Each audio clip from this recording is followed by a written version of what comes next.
Hello, I'm Andy Walker with Digital Farm TV Rural News. Climate indicators continue to show a shift towards El Niño, in line with most model predictions, according to the Bureau of Meteorology's latest RAP released last week.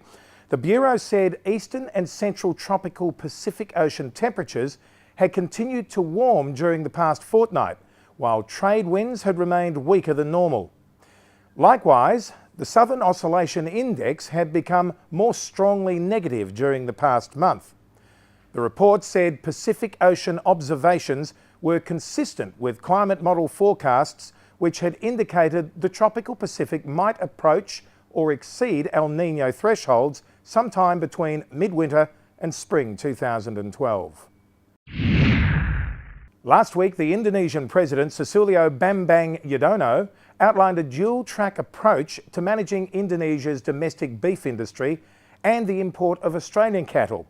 The Indonesian government had endorsed self-sufficiency in beef production in response to last year's Australian export ban, but was now facing rising prices as it ran down its domestic herds.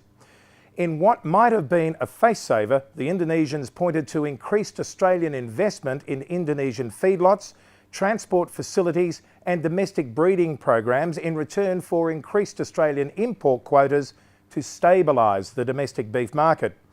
No announcements were made relating to cattle import quotas for the second half of 2012 or possible increases in the longer term. Wesfarmers subsidiary Kmart has denied claims it was influenced by animal rights activists Animals Australia to withdraw its support for the Mount Isa Rodeo.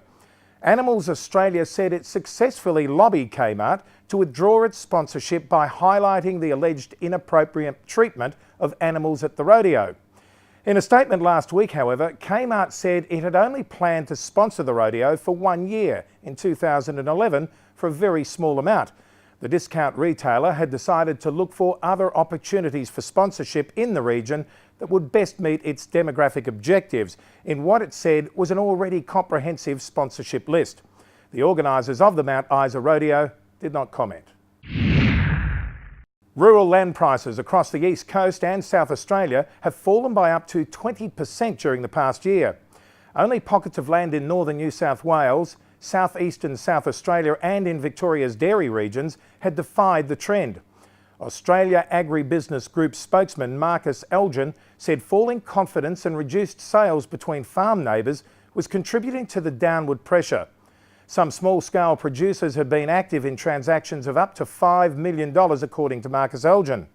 Beyond the $5 million and certainly above $10 million, the only people active were corporate and investors.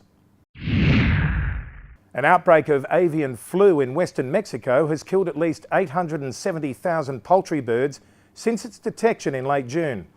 According to the Reuters news agency, the H7N3 flu had been detected in 2 municipalities in the state of Jalisco, Mexico's largest chicken farming region, and authorities have been working quickly to contain the outbreak.